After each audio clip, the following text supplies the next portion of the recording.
శ్రీ దత్త దర్శనం పార్ట్ 8 రాజ్య వైభవం. ఆ తర్వాత అతను లోకోత్తరంగా రాజ్యం చేశాడు. అతని పరాక్రమానికి ఎదురు లేదు, ధర్మబుద్ధికి సాటి లేదు, జ్ఞానానికి తిరుగు లేదు, శక్తికి అంతు లేదు. అతను చెయ్యని పుణ్యం లేదు, అనుభవించని భోగం లేదు, అతనికి సాటి లేనే లేదు. అతను రాజ్యానికి రాగానే రాజ్యంలో ఎవడూ శస్త్రం పట్టుకుని తిరగరాదని, అలా తిరిగిన వాణ్ణి పరహింసా వ్రతుడని భావించి శిక్షిస్తానని శాసించాడు. అప్పటి వరకు కొమ్ములు తిరిగిన మహావీరులమని అనుకునే అదుపు లేకుండా విర్రవీగే వారంతా ఆ శాసనంతో చెప్పు కింద తేళ్లవలే అణిగిపోయారు. నోరెత్తడానికైనా ఎవ్వరికీ ధైర్యం చాలలేదు. తపశ్శక్తితో ధర్మబద్ధంగా రాజ్యం చేసే ఆ రాజు చెయ్యని అద్భుత కృత్యం లేదు. యోగ శక్తితో అనేక రూపాలు ధరించి తానే క్షేత్రపాలుడిగా, తానే బ్రాహ్మణ రక్షకుడిగా, తానే తాపస రక్షకుడిగా, తానే బాటసారుల రక్షకుడిగా, ఇంకా ఎన్నో రకాలుగా ఆయా పనులు నిర్వహించేవాడు. రాజ్యంలో ఎవడికైనా పొరపాటున ఏ దొంగతనమో మరేదైనా అధర్మమో చేద్దామని మనస్సులో సంకల్పం కలిగితే చాలు, తక్షణమే అతనికి కది తెలిసిపోయేది. వెంటనే అతడి ఎదుట ధనుర్బాణ సహితుడై ప్రత్యక్షమై జాగ్రత్త అని హెచ్చరించేవాడు. ప్రజలలో ఎవరికైనా పాముల వల్లో, క్రూర జంతువుల వల్లో, అగ్ని వల్లో, వరదల వల్లో, మరింకేదైనా అనూహితమైన కారణం వల్లో ఆపద వస్తే తన్ను స్మరించుకుంటే చాలు, వారి ఎదుట సాక్షాత్కరించి వారి ఆపదలు పోగొట్టేసేవాడు. ఒకేసారి 7 దీవుల్లోనూ కనిపించేవాడు. ఇలా చేసే రాజుంటే ఇక వేరే దేవుడెందుకు? ప్రజలతన్ని దేవుడి కన్నా మిన్నగా ఆదరించి సేవించుకున్నారు. అతని రాజ్యంలో నాకీ కష్టం కలిగిందని చెప్పుకున్నవాడు లేడు, నాకీ నష్టం జరిగిందని అనుకున్న వాళ్ళు లేరు. అలా నడిచింది అతని రాజ్యం. ఇక అతను చేసిన ధర్మకార్యాల దగ్గరికి వస్తే, అతడు చేసిన దానాలకి, ఇష్టపూర్తాలకి, యజ్ఞాలకి అంతులేదు. అతడు 7 ద్వీపాలలోనూ మొత్తానికి 10,000 యజ్ఞాలు చేశాడట. యజ్ఞాలంటే వట్టి యజ్ఞాలా అవి? అతని యజ్ఞాలలో వేదికలు, యూపాలు, సభా మంటపాలు అన్నీ కాంచనమయమేనట. ఇతని అద్భుత కృత్యాలను చూచి పరవశులై నారదాది మునీశ్వరులే అతన్ని స్తోత్రం చేసేవారు. అంగిరోముని ఆనందంతో ఉప్పొంగి కార్తవీర్యుడి వంటి రాజు లేడని కీర్తించాడు. ఇక అతని పరాక్రమాల దగ్గరికి వస్తే, ఒకసారి అతను పాతాళానికి వెళ్లి కర్కోటకుడనే నాగరాజుని జయించి వాడి కొడుకుని లాక్కొచ్చి తన రాజధాని కాపుగా నియమించాడు. మరొక్కప్పుడు భార్యలతో కలిసి జలక్రీడలకై నర్మదా నదికి వెళ్లాడా రాజు. అప్పుడు విలాసార్థం అతను తనకు 1000 చేతులు తెప్పించుకొని నర్మదా నది ప్రవాహానికి అడ్డంగా నిలబడ్డాడు. మహోన్నత పర్వతంలాగా దారికి అడ్డంగా నిలిచి ఉన్న రాజును అతిక్రమించి పోలేకపోయింది నర్మదా నది. జలప్రవాహం వెనక్కి ఎగదట్టి కట్టెల మించి పొంగి పొర్లటం ప్రారంభించింది. అప్పటికి దిగ్విజయ యాత్ర చేస్తూ కార్తవీర్యుణ్ణి కూడా జయిద్దామని వచ్చి దారిలో సేన నాపుకొని నర్మదా నది తీరంలో శివపూజ చేసుకుంటున్నాడు దశకంఠుడైన రావణాసురుడు. అతడిలా శివపూజలో నిమగ్నుడై ఉండగా ఈ నర్మదా ప్రవాహం హఠాత్తుగా వెనకకు ఎగతట్టి రావణుడు పూజించే శివలింగాన్ని ఎగరకొట్టి నిమిషాల్లో సేనవారనంతటిని ముంచేసింది. అక్కడ యోగ దృష్టిలో ఇదంతా చూస్తున్న కార్తవీర్యార్జునుడు సన్నగా నవ్వుకుంటున్నాడు. ఈ జలక్రీడా వ్యవహారమంతా అతను ఇందుకోసమే ప్రారంభించాడేమో మరి. ఇక్కడ రావణాసురుడికి నర్మద పొంగడానికి కార్తవీర్యుడే కారణమని తెలిసి ఒళ్ళు మండిపోయింది. కైలాస పర్వతం ఎత్తి విసిరిన తను ఇది సహించగలడా మరి? అప్పుడు కార్తవీర్యుడు ఒంటరిగా ఉన్నాడని తెలిసి ఇదే మంచి సమయమని ససైన్యంగా వచ్చి అతని మీద పడ్డాడు.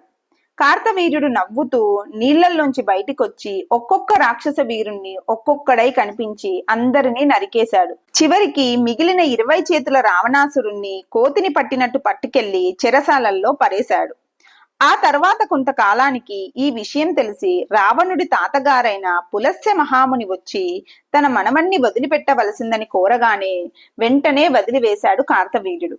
అతనికి పెద్దలంటే అంత వినయం ఉండేది. అందువల్లే అతడు ఇంత గొప్పవాడయ్యాడు. అతడెప్పుడైనా సముద్ర స్నానానికి వెళితే అందులో ఉండే తిమింగలాలతో సహా జల జంతువులన్నీ గజగజలాడిపోయేవి.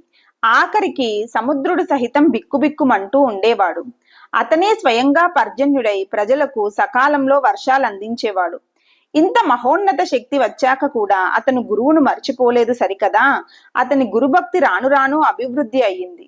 ప్రతి సంవత్సరము అనగాష్టమి వ్రతాన్ని తన రాజ్యంలో అందరి చేత మహావైభవంగా జరిపించేవాడు.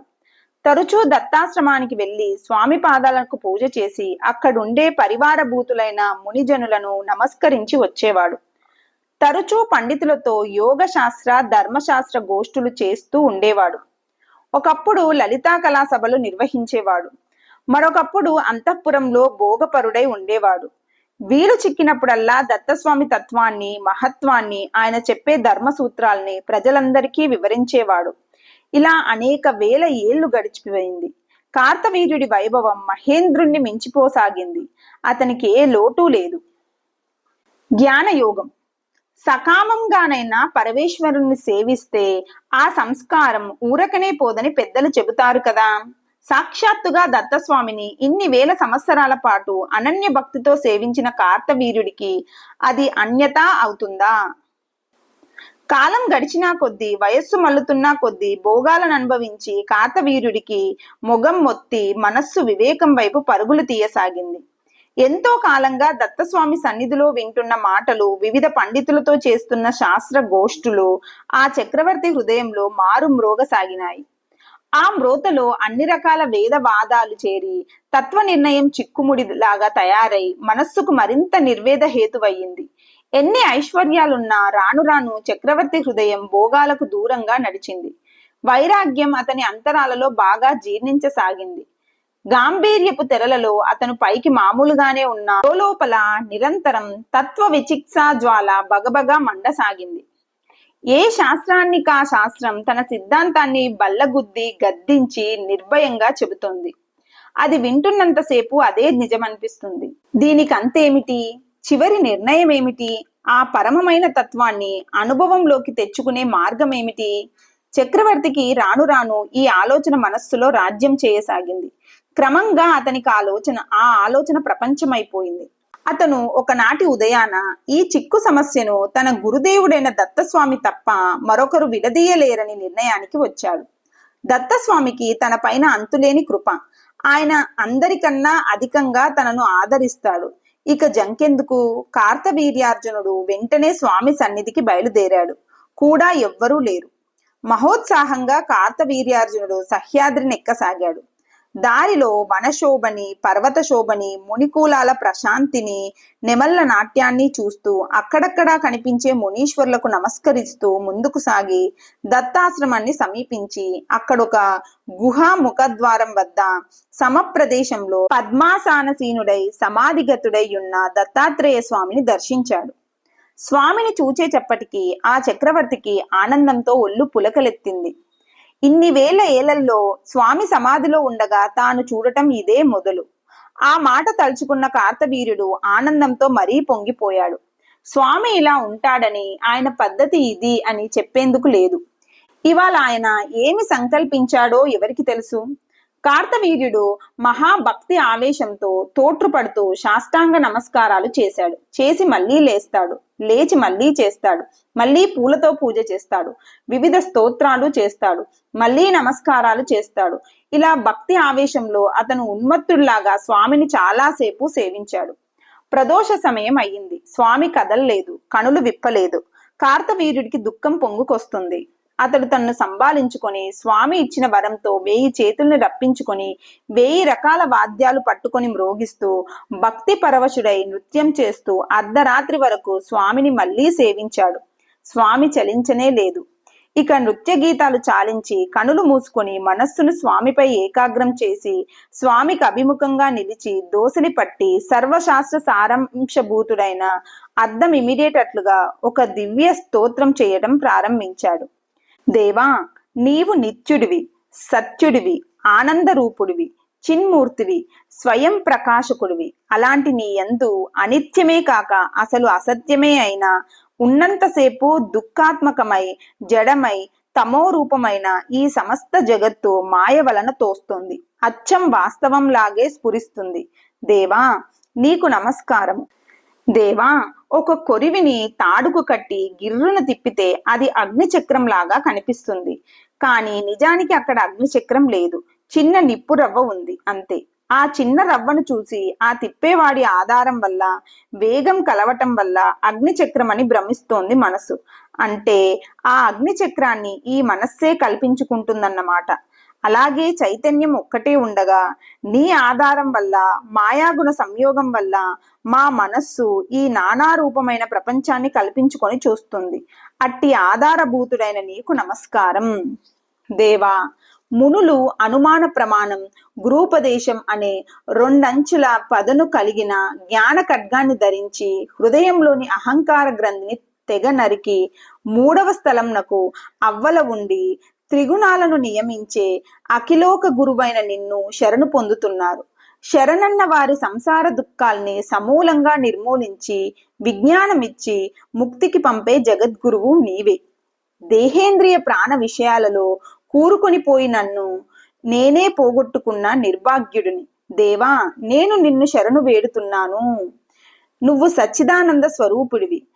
పడుగు పేక దారలలో వస్త్రం భాషించినట్టు నీలో భాషిస్తున్న ఈ సంసారపు వ్యామోహంలో పడి దీనిలోనే సుఖముందని భ్రమించి చంకలు కొట్టుకుంటూ గంతులు వేసి వేసి కాలమనే కాలసర్పపు కాట్లు పడి పడి చివరికి ఇప్పుడు మొత్తుకుంటున్నాను. దేవా, దేవా, నిన్ను శరణు పొందుతున్నాను.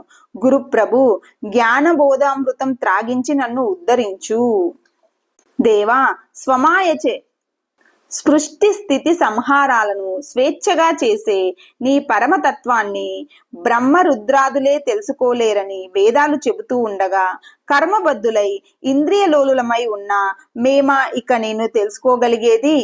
గురుప్రభు, నీవే దయతలచి స్వయంగా వివరించి మాకు చెప్పాలి. అంతేకాని మాకు వేరే గతి ఉన్నదా? దేవా, కరుణించి నిగూఢమైన నీ భక్తి యోగాన్ని, వైరాగ్య విజ్ఞాన సమన్వితమైన నీ విశుద్ధ విపుల జ్ఞాన యోగాన్ని నాకు ప్రసాదించు. ఓ వైకుంఠ నాయక, ధర్మోపదేశానికి, యోగ ప్రచారానికి, జ్ఞాన బోధనానికి కదా నీవు అవతరించింది. గురుదేవా, ముముక్షువునైనా నన్ను అనుగ్రహించు. దేవా, అనర్థాలన్నింటికీ ఆలవాలమైన ఈ శరీరం నుంచి ముక్తిని పొందే మార్గం తెలియక సంసార ప్రవాహంలో గిలగిలా కొట్టుకునే మందాత్ములను, నాబోటి వాళ్లను సత్వరమే ఉద్ధరించడానికే కదా నీవు వివిధ అవతారాలను ధరిస్తున్నావు. ప్రభువా, నిన్ను సకామంగా సేవిస్తే కావలసిన ఐశ్వర్యం ఇస్తావు.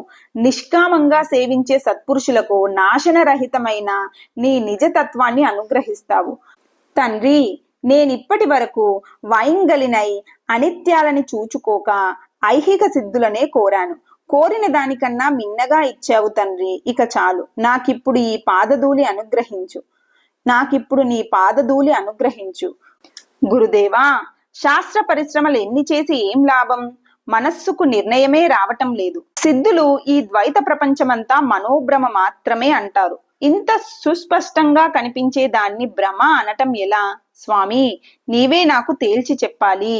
సత్యమో అసత్యమో కాని దేవా, నేనీ సంసారానికి భయపడ్డట్టు గర్భశత్రువులకు భయపడను, జలాగ్ని ఉపద్రవాలకు భయపడను, చివరకు యమ పాశాలకు కూడా భయపడను. అందువల్లనే సమృద్ధమయ్యున్న రాజ్య సంపదలన్నీ వదిలి నీ పవిత్ర పాద పద్మాలపై నా శిరస్సు నుంచి నిర్మల జ్ఞాన ఆనందాన్ని చురగొనాలనే పేరాశతో దేవా, ఇప్పటికి కళ్ళు తెరిచి నిన్ను శరణు పొందుతున్నాను.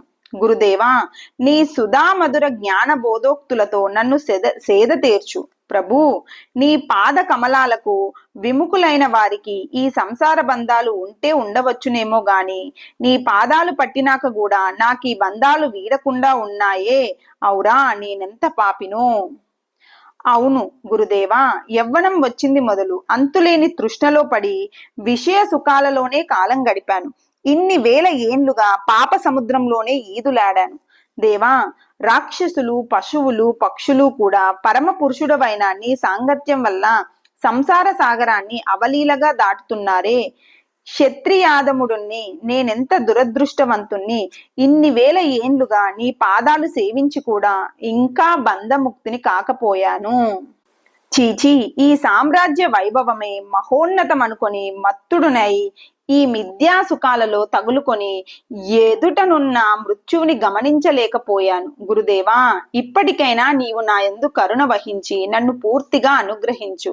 ప్రభు, నాకిప్పుడు జ్ఞాన ప్రసాదం తప్ప మరేదీ వద్దు. సార్వభౌమత్వమే కాదు, ఇంద్రత్వ బ్రహ్మత్వలిస్తానన్నా సరే నాకు వద్దే వద్దు. నాకు జ్ఞానాన్ని ప్రసాదించు, అహంకార గ్రంథిని భేదించు, సందేహ కంటకాలను తొలగించు. పురాణ పురుష, నిన్ను సేవించిన వారిని కూడా ఉద్ధరించేందుకే నీవు అవతరించావని పెద్దలు చెబుతారు. మరి నీ బాధదూలిని శిరసున దాల్చిన నాకింకా భవరోగం పోకుండా ఉన్నదే. ఇదేమి చిత్రం! తపస్తుష్టుడవై అనసూయాత్రులను ఆత్మదానం చేసుకున్న మహోదారుడివి. నా తండ్రి, నీకు నా మొర వినిపించటం లేదా? పరతత్వ స్వరూప, వేదాంతులు మనోవాగాతీతుడవైన నీ గురించి కన్నులు లేవు చూస్తాడు, చెవులు లేవు వింటాడు అని చెబుతూ ఉంటారు. అయినా ఇప్పుడు నువ్వు మా కోసం శరీర గ్రహణం చేశావు కనుక నీకు కనులు ఉన్నాయి, చెవులు ఉన్నాయి. అయినా నా మొర వినవిదేమి? తండ్రి, నేడు నీ పాద కమలాలతో నా హృదయ కమలానికి ఆనందం కలిగించు. దయామయ, నాకు నీవే దిక్కు, మరొక దిక్కు లేదు. నేను నీ భక్తుణ్ణి, సేవకుణ్ణి. నీ పాదసేవే నాకు విహిత కృత్యం. స్వామి, నన్ను ఉద్ధరించు. కార్తవీర్యార్జునుడు ఇంకా అనేక విధాలుగా బహు విస్తృతమైన స్తోత్రం చేశాడు. అప్పటికి రాత్రి ఇంకా ఒక జాము మాత్రమే మిగిలి ఉంది. స్వామి అప్పటికీ కదలలేదు.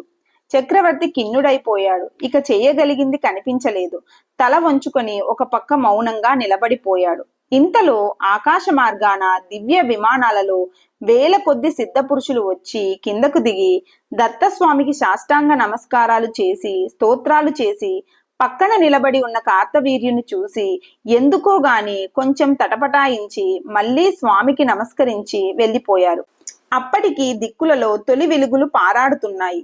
తూర్పులో వెలుగురేఖలు విచ్చుకుంటున్నాయి. చీకట్లు పడమరకు పరుగులంకించుకుంటున్నాయి. తోటి చుక్కలన్నీ పోగా వేగు చుక్క ఒక్కటి మాత్రం మన కార్తవీర్యుల్లాగే బిక్కుబిక్కుమంటూ నిక్కి చూస్తుంది. దత్తస్వామి సమాధి చాలించి ఆసనం నుంచి లేచి కార్తవీర్యుడి వంక చూడకుండానే నైరుతి దిశగా వెళ్ళాడు.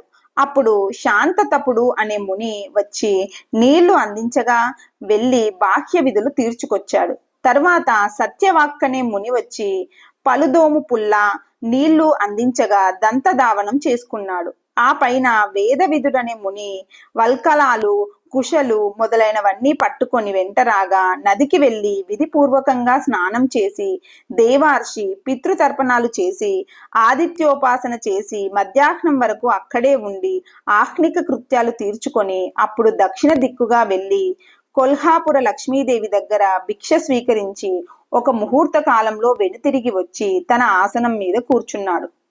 కార్తవీర్యుడి మనస్సులో ఉన్న గర్వలేశం ఇప్పుడు ఎగిరిపోయింది.